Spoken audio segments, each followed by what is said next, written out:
ကျွန်တော်တို့ငယ်ငယ်တော့သင်ခဲ့ရတဲ့ရှင်မဟာရထသာရရဲ့ကြပြလေးတစ်ပုဒ်ရှိတယ်ကျွန်တော်အရန်ကြိုက်တယ်ထိတ်ဆုံးတို့ဆိုတဲ့ခေါင်းစဉ်ဖြစ်ပါလိမ့်မယ်တထောင်ပေါ်တထောင်စစ်တောင်မြစ်ပတ်ချံရန်တထောင်ဆုံးပြန်တော့တလုံးကျန်သေးသည်ပင်မို့ဖန်ဖန်လင်းအားညှိုးတို့ရဲ့ကြိုးလျှောက်ရပြန်ဆိုတော့ဒီကြပြလေးကိုကျွန်တော်တို့တော်တော်လေးသဘောကျခဲ့တယ်ပေါ့နော်ဆိုတော့အခုဒီဗီဒီယိုကကဘာကြီးမှာကျွန်တော်တို့ကလူတွေအကြောင်းကိုပြန်ပြောတဲ့အခါမှာထင်ပေါ်ကျော်ကြားတဲ့သူတွေအောင်မြင်တဲ့သူတွေလုံးဝဒိဋ္ဌိကျဲတွေကိုပဲပြောကြတယ်ပေါ့နော်ဆိုတော့ကျွန်တော်ဒီဗီဒီယို series မှာတော့အဲ့လိုထင်ပေါ်ကျော်ကြားလူတီများတာမဟုတ်ဘဲနဲ့ရွက်ပုံးသီးဘဝလေးတဲ့နဲ့အရန်ယူ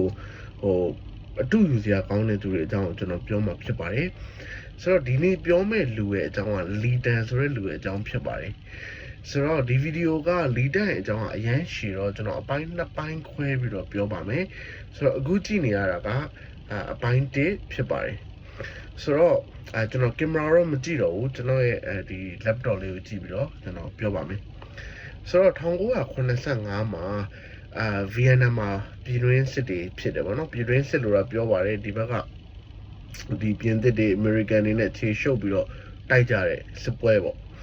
ဆိုတော့1985မှာဗီယက်နမ်ကနေပြီးတော့အခုကျွန်တော်တို့နာမည်ကြီးနေတဲ့တောင်တရုတ်ပင်လယ်တွေကိုထွက်ပြေးရတဲ့လှေစီးဒုက္ခတွေရှိတယ်ပေါ့နော်ဆိုတော့အဲ့လူတွေရဲ့90%လုံးကတောင်တရုတ်ပင်လယ်ထဲမှာနေလုံးဝသေသွားကြတယ်ဒါပေမဲ့အဲ့ဒီမှာလူတယောက်ပါတယ်ပေါ့သူ့နာမည်ကလီတန်လို့ခေါ်တယ်သူက9နိုင်ငံကိုဖျက်ပြီးတော့ပြေးတယ်မသေဘူး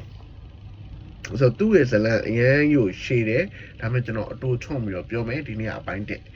ဆိုတော့1985ထောင်ထဲမှာလီတန်ကိုသူ့တငယ်ချင်းကလီတန်ရဲ့တငယ်ချင်းကထောင်ဝင်စာလာတွေးတဲ့သူ့မိသားစုကိုတွေးတင်ဇောနဲ့ဒီတွေးဝင်ပေးတဲ့ဝီစီမမှုတ်ခင်မှာပြေးပြီးတော့တွေးလိုက်တယ်တွေးတဲ့အတွက်သူသတ်မှတ်ထားတဲ့မြင်းရှိတယ်အဲ့မြင်းကိုကြော်သွားတဲ့အတွက်သူ့ကိုအဆောင်မှာပြစ်ပြီးတော့တတ်လိုက်တယ်ဒီနေရာမှာပြောစရာတစ်ခုရှိတာကဒီအဲ့တုန်းကဗီယက်နမ်ထဲမှာထောင်ကြတယ်ဆိုတာကတော့ထမင်းစားရေတောက်ပဲဆိုတော့သူ့လူကိုဘတ်သားတွေများတဲ့အခြေအနေမှာအခက်မတင်ထောင်ထဲရောက်နိုင်တယ်ပေါ့နော်ဆိုတော့လီတန်ကဘာပြုမှုမှမရှိဘဲနဲ့မတင်ငါလို့ဆိုတော့တရှိုမှုနဲ့ထောင်ထဲကိုရောက်တာဆိုတော့သူတငယ်ချင်းမိသားစုရှိမှအသက်ခံလိုက်ကတော့လီတန်ကသူတိလိုက်ပြီသူပြေးမှလွတ်တော့မယ်ဆိုတော့အဲ့တော့လာအနေငယ်ကြတော့သူ့ရဲ့ဒီထောင်တွင်းတစ်ခုံစခန်းနေပြီးတော့အဖော်တယောက်နဲ့ထွက်ပြေးတယ်ပြန်မိသွားတယ်ဆိုတော့အဆောင်ကဘာမှမမေးခင်မှာသူ့အဖော်ကဝန်ခံလိုက်ကောလီတန်ကိုပိုးဆိုးပတ်ဆက်နှိပ်စက်ပါလေရောဆိုတော့ဖော်တဲ့လူကလွတ်သွားတယ်ပေါ့ဆိုတော့အဲ့ချိန်မှာလီတန်တွေးတယ်ဆိုတော့နောက်တစ်ချိန်ပြေးရင်တော့သူတယောက်တည်းပြေးမယ်ဆိုပြီးတော့တွေးတယ်ဆိုတော့တရားရုံးမှာထောင်ပြေးပုံမှာကိုအမှုစစ်နေတော့ဆိုတော့ဒူးထောက်ပြီးတော့နေခိုင်းတာပေါ့နော်ဆိုတော့အဲ့တော့တကယ်ဒီလိုမျိုးတရားရုံးတွေပါရရှိတာမဟုတ်ထောင်တွင်းတရားရုံးလေးပေါ့အဖြစ်သဘောလေးပေါ့ဆိုတော့အဖြစ်သဘောတရားရုံးလေးထဲမှာစစ်တဲ့အချိန်မှာလီတန်ကိုဒူးထောက်ခိုင်းတာကိုဆရာသမားကဒူးမထောက်ဘူးမထောက်တဲ့အတွက်သူ့ကိုတန်တစ်တာတွေကိုထည့်ပြီးတော့ပိတ်တယ်တန်တစ်တာဆိုတာကအမြင့်က8ပေအနမ်း4ပေခွဲပဲရှိတယ်အခုကျွန်တော်တို့ဒီမြဝတီတို့ရွှေကုတ်ကိုတို့ KK Park တို့မှာသွားပြီးတော့အလုံးလုံးတဲ့လူတွေကိုနှိပ်စက်ဖို့အတွက်ဆိုပြီးတော့ဒီကြားဖြန့်တရုတ်တွေကနေလှုပ်ထားတဲ့ဘုံတွေနဲ့သဘောတရားတူတယ်တန်တစ်တာဘုံတွေဆိုတော့အဲ့ဟာလေးနဲ့သဘောတရားတူတယ်ပေါ့နော်ဆိုတော့အဲ့ဒီဒဲကိုထည့်ပြီးတော့လီတန်ကိုနှိပ်စက်တယ်ဒါပေမဲ့အဲ့ဒီလိုနှိပ်စက်ခံရတော့မကြောက်တဲ့သူဆိုတာမရှိဘူးဒါ1985အခုလည်းဒီကြားဖြန့်နေယုံနေမှာအဲ့လိုနှိပ်စက်တဲ့အဲ့အခန်းသူတို့ကအမောင်ကန်းလို့ခေါ်တာပေါ့အဲ့အခန်းကိုတွားရမယ်ဆိုသေလောက်ကြောက်ကြတယ်အကုန်လုံးอ่ะเนาะဆိုတော့အဲ့လိုနှိပ်စက်တယ်ဆိုတော့အဲ့တန်တစ်တာတိတိလေးထဲမှာလီတန်ကိုဘယ်နှလားထားလဲသိလား6လထားတယ်ဆိုတော့နေကင်းဘက်မှာအပူချိန်က100 Fahrenheit ကျော်တယ်သေလောက်အောင်ပူတယ်ညဘက်မှာအသေးခံအောင်ချမ်းတယ်ဆိုတော့ကောင်းကောင်းမအိတ်ကဘူးဘာလို့မအိတ်ကလဲဆိုတော့သူကဒီအဲ့တန်တစ်တာထားတဲ့တဲ့ကိုဒီအဆောင်တွေကသွားတိုင်းလာတိုင်းသူတို့ဒုံးနဲ့ဒရုန်းလို့ရိုက်သွားတာဆိုညဘက်အိပ်ပျော်ရုံလေးရှိသေးတယ်တခါဒရုန်းလို့ရိုက်တယ်ဆိုတော့နေကင်းဘက်ဆိုလဲသူတို့ကြုံသူတို့ရိုက်နေတာဆိုတော့ဒီအတန်လေးကြောင့်ဘလို့မှအိတ်လို့မရဘူးဒါပေမဲ့တော်တော်များများသူတွေကအဲ့ဒီတန်တစ်တာတွေကထွက်လာတဲ့အခါကျရင်ယူသွားကြတယ်ဒါပေမဲ့လီတန်ကတော့မယူဘူးကန်ဆိုးတာကတော့အဲ့တစ်တာဘုံတွေကလွတ်တဲ့အချိန်မှာသူ့ဗီယက်နမ်ကအဆိုးဆုံးဆိုတဲ့ထောင်ထဲကိုပို့လိုက်တယ်သူတို့ကတော့အချင်းစခန်း 52လို့ခေါ်တယ်အဲ့အချင်းစကန်52မှာသူကလူတယောက်သိရင်ထောင်သားတွေကယာရုတိုးတယ်စုတွေရတယ်အဲ့ခေတ်ကတော့ဒီရိတ်ခါ6ပေါ့နော်အဲ့လိုခေါ်တာရတယ်ရတော့ထောင်သားတွေကသူကပေါ်တင်ကြီးတက်လို့တော့မရတာနှိမ့်ဆက်ရင်းနဲ့သေသွားရာထူးတိုးတာဆိုအသေးချင်းနှိမ့်ဆက်တယ်အဲ့ဒီထောင်ထဲမှာလီတန်ကပိုးဆိုးပတ်ဆက်နှိမ့်ဆက်ခံရတယ်ဆိုတော့ဝါဒန်ပေါ်မှာလက်ကိုတုတ်ထားတယ်နေပူထဲမှာစင်းစင်းရဲ့အလုပ်လုပ်ကြရဲဆိုတော့နေကဘက်အလုပ်လုံးညဘက်ဆိုဝါဒန်မှာတုတ်ပြီးတော့နေရတယ်ဆိုတော့ညဘက်လည်းကောင်းအောင်မအိတ်ကြအောင်အဲ့လိုနဲ့အဲ့ရနေပြီးတော့တခါလီတန်မသေးတော့စိုင်ကုံရဲ့ဖူးခန့်ပြည်နယ်ပေါ့အဲ့ကအချင်းစကန် A30 ဆိုတဲ့နေရာကိုထပ်ပို့တယ်1980ဇွန်လ12ရက်နေ့ဆိုတော့ထောင်ကြတာ9နှစ်ရှိပြီနော်ထောင်ကြတာ9နှစ်ရှိပြီထောင်3000ကိုပြောင်းပြီးသွားပြီဆိုတော့လီဒန်မသေးသေးဘူးဆိုတော့အဲ့ဒီထောင်ထဲမှာသူကစိုက်ကုံမှာပေါ့နော်ဆိုတော့သူကအိမ်သားရဲ့ဗရင်ဘောက်ကတန်တန်အောင်ဖြုတ်ပြီးတော့သူဖြုတ်ပြီးတော့ထွက်ပြေးတယ်ပြေးတော့ခိုးလာတဲ့ဒီကက်ကြီးနဲ့တန်ဆူးကျိုးကိုဖြတ်တယ်အနည်းဆုံးမြို့ကိုသူလမ်းလျှောက်ပြီးတော့သွားတယ်တညာလုံးလမ်းလျှောက်ပြီးတော့သွားတယ်ဆိုတော့အဲ့မြို့နယ်မျိုးတွိုင်ဟာလို့ခေါ်တယ်တွိုင်ဟာဆိုတဲ့မြို့မှာသူ့တငယ်ချင်းကငထရန်ဆိုတဲ့မြို့ကိုသွားမယ်ဘတ်စကားလက်မှတ်ဖို့ထုတ်ပေးတယ်ဆိုတော့ဘတ်စကားပေါ်မှာ driver ထောင်ပြေးမှန်းတီလဲတီရောဒီစစ်စေးဂိတ်ကိုရောက်တဲ့ချိန်မှာသူ့ကိုဘယ်လိုကူညီပေးလဲဆိုတော့မင်းဒေတာကန်နေနဲ့ရောပြီးတော့သွားလိုက်အဲ့ဒါဆိုလို့ရှိရင်မင်းအတွက်အဆင်ပြေသွားလိမ့်မယ်လို့ပြောတယ်ဆိုတော့သူအဲ့ဒီတိုင်းလိုက်လုံလိုက်တယ်ပေါ့နော်ဆိုတော့အဲ့လိုနဲ့သူငထရန်ကိုရောက်သွားတယ်ငထရန်ကိုရောက်တဲ့အချိန်မှာ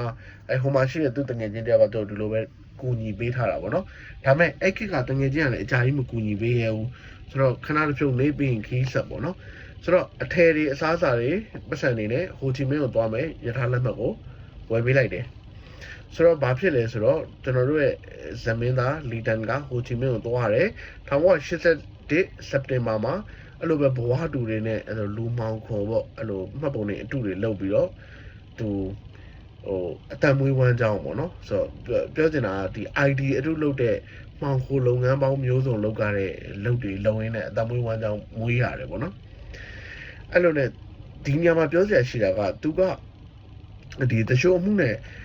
ထောင်မကြခင်တော့သူကလေမှုလုပ်ခဲ့တာအဲ့တော့သူကလေမှုလုပ်ခဲ့တော့သူလေရင်ကောင်းကောင်းမောင်းတက်တယ်မောင်းတက်တော့သူဒီလေစိတ်ကလေရင်တစ်စီးလောက်ကိုခိုးပြီးတော့သူပြေးမယ်ပေါ့နော်ဆိုတော့အဲ့လိုတွေးပေမဲ့သူလေစိတ်ကိုသွားပြီးကြည့်တဲ့အချိန်မှာလေစိတ်မှာလေရင်ကလီးမအောင်မရှိဘူးအဲ့တော့အဲ့အကြံဉာဏ်လည်းအလုံးမဖြစ်တော့ဘူးအဲ့လိုနဲ့သူဘာလုပ်လဲဆိုတော့လက်ထဲမှာပတ်စံကလည်း$9ခွဲပဲရှိတယ်အဲ့$9ခွဲလေးနဲ့အခုကမ်ဘောဒီးယားပေါ့အဲ့တော့ကမ်ပူချာလို့ခေါ်တဲ့နေရာကိုသူထွက်ပြေးရတယ်ကမ်ပူချာမှာလည်းအဲ့လိုပဲငတ်တလဲပြက်တလဲနဲ့ဗီယက်နမ်ကအဲ့တော့စစ်ဖြစ်လို့ငတ်တယ်ကမ်ဘောဒီးယားကလည်းဒီခမာနီတွေတက်လို့အတိုင်းပြည်ကအငပေးစိုက်တဲ့ကိစ္စတွေနဲ့ရှုံနေတဲ့အချိန်ဆိုတော့ကမ်ဘောဒီးယားမှာလည်းသူ9လလောက်ငတ်ပြက်နေတဲ့အချိန်မှာကွန်မြူနစ်ပိုပေါ်ရဲ့တက်တွေကလူမျိုးတုံးတက်ဖြတ်တဲ့ဟာကိုသူကြုံရတယ်ဆိုတော့ဗီယက်နမ်မှာအဆင်မပြေလို့တရွာကောင်းလို့တရွာမကောင်းမပြောင်းသူကောင်းမဖြစ်ဆိုပြီးပြောင်းလိုက်တာဆိုပြောင်းတဲ့ရွာမှာပိုဆိုးတာလည်းကြုံရတယ်ဒါပေမဲ့လီဒန်မသေးသေးဘူးနော်တခါအဲ့မှာဘာဖြစ်လဲဆိုတော့ဗီယက်နမ်တက်တွေနဲ့ပိုပေါ်ရဲ့တက်တွေကစစ်ဖြစ်တယ်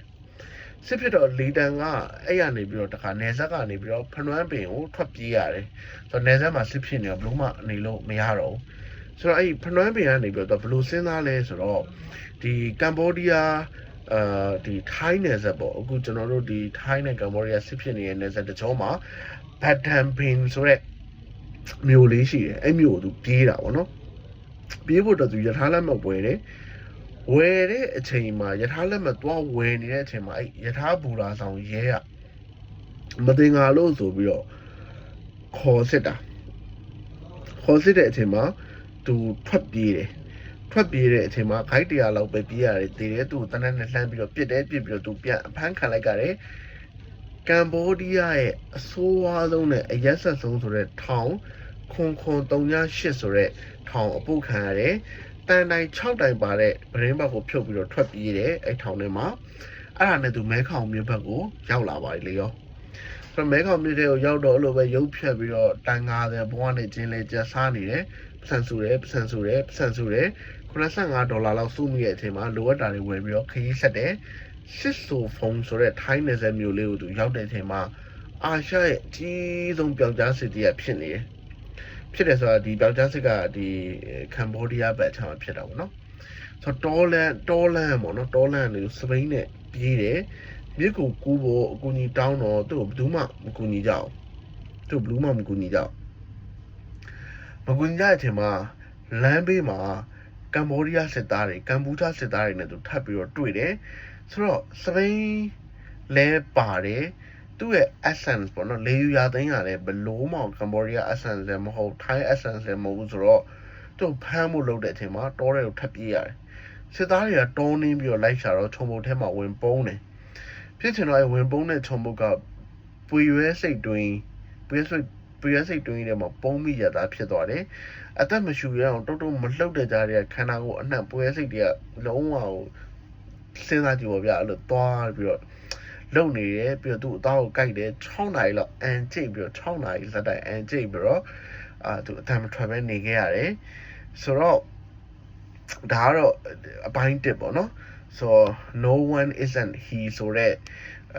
ဒီကျွန်တော်ဖတ်ပူးတဲ့လူတစ်ယောက်အကြောင်းပြန်ပြောနေတာဖြစ်ပါတယ်စိတ်ဝင်စားရဆိုရင် comment မှာအပိုင်း2လို့မှတ်ငယ်ပေးပါဆိုတော့မှတ်ငယ်တဲ့လူများတယ်ဆိုလို့ရှိရင်ကျွန်တော်အပိုင်း2ကိုဆက်ပြီးတော့တင်ဆက်ပေးပါမယ်ဒီ season ကကျွန်တော်သဘောကျတဲ့မထင်ပေါ်မကြော်ကြားသို့တော်လည်းတကယ်ကိုရဲစွမ်းတတိယပြည့်စုံတဲ့လူတွေအကြောင်းပြောနေတာဖြစ်ပါတယ်